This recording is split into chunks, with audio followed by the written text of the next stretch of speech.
ठीक आहे, चला भविष्यामध्ये, कारण महाराष्ट्राची संस्कृती आहे आणि दोन शिवसेना आहेत, शेवटी मागे सेना लागलेली आहे आणि दोघांचा इतिहास हा बाळासाहेबांपासून सुरू होतो, त्यामुळे नाळ एक आहे, ही नाळ काही तुटणार नाही हे स्पष्ट आहे.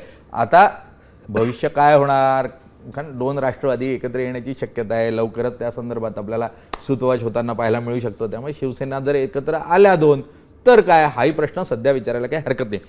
प्रताप सरनाईक साहेब, तुम्हाला खूप खूप शुभेच्छा. तुम्ही ज्या स्वरूपाचं पाऊल टाकलेलं आहे ते महाराष्ट्राच्या दृष्टीने अत्यंत स्वागतार्ह आहे आणि स्पष्ट भूमिका या काळामध्ये तुम्ही घेताय आणि रिक्षा चालक असो किंवा जे काही टॅक्सी चालक असो त्यांच्यासाठी मराठी शिकवताय. पण एक प्रश्न आहे या संदर्भातला की फक्त त्यांनाच का, इतरांना का नाही शिकवत तुम्ही मराठी? फक्त त्याच एका वर्गाला, म्हणजे ते गरीब आहेत, ते त्यांना तुम्ही दाबू शकता म्हणून दाबताय का फक्त, मग बाकीच्यांना का नाही शिकवत, असा प्रश्न आहे? नाही, तुमचा प्रश्न चुकीचा आहे. याचं कारण असं आहे, मी राज्याचा परिवहन मंत्री आहे. माझ्या अधिकार क्षेत्रामध्ये फक्त ओला, उबेर, रॅपिडो, आता नवीन येणार असलेली भारत टॅक्सी, देवदत्त किंवा भविष्यामध्ये येणारी छावा आणि त्याचबरोबर रिक्षा आणि टॅक्सी ह्या माझ्या अधिकार क्षेत्रामध्ये, त्या ठिकाणी काम करणारे ड्रायव्हर हे माझ्या अधिकार क्षेत्रामध्ये आहे. हा, मी मराठी भाषेचा मंत्री असतो तर मग तुमचा प्रश्न आणि तुमच्या सरकार नाही, आमचं सरकार आहे आणि मराठी भाषेच्या शिवसेनेकडे तो विभाग, मराठी भाषेच्या मंत्र्यांनीच अनुदान दिलं म्हणून राज्यामध्ये आम्ही 1800 साहित्यिक शिक्षकाच्या रूपाने नेऊ शकलो आणि 180 कार्यशाळा आम्ही निर्माण केल्या. ह्या मराठी भाषेच्या मंत्र्यांनी आम्हाला सहकार्य केलं म्हणून.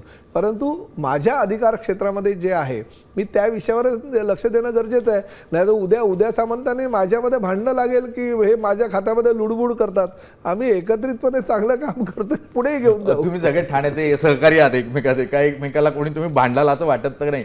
त्यामुळे भविष्यामध्ये काही असो निर्णय घेतला गेला आहे, सुरुवात आहे, निश्चितपणे इतर सगळ्या भागामध्ये ते लागू होईल या दृष्टीने प्रयत्न होतील अशी अपेक्षा करूयात.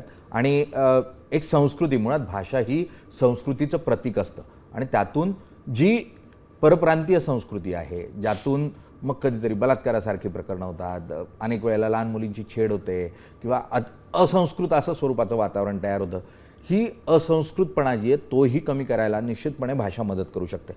आणि मराठी भाषा ही संस्कृतीचं प्रतीक म्हणून ही परप्रांतीय लोक स्वीकारतील आणि त्यातून जी मवाळता मराठी माणसामध्ये आहे, जो सुसंस्कृतपणा आहे, जो पुरोगामित्व आहे, ते त्यांच्यातही येईल अशी अपेक्षा करायला काही हरकत नाही. मला एक फक्त शेवट करायचं आहे. अगदी, ह्या रिक्षा टॅक्सी चालकांना 1,65,600 लोकांना आम्ही जेव्हा शिकवलं ना, त्यातील बहुतांश लोकांनी आम्हाला एक विनंती केली आणि ती विनंती आपल्या चॅनलच्या माध्यमातून मला करायची. त्यांनी मला सांगितलं, साहेब तुम्हारी हमको जरूरत भी नहीं होती.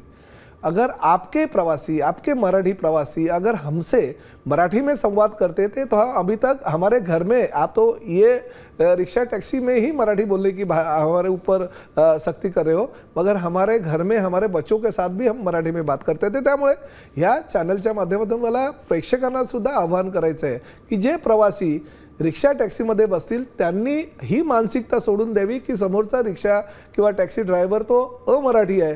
तुम्ही जर त्यांच्याबरोबर मराठीत संवाद साधला तर आमच्या साहित्यिकांची सुद्धा तुम्हाला किंवा मंत्र्याची गरज लागणार नाही, ते ऑटोमॅटिक मराठीत शिकतील. म्हणून त्यांच्याबरोबर मराठीतच संवाद साधा.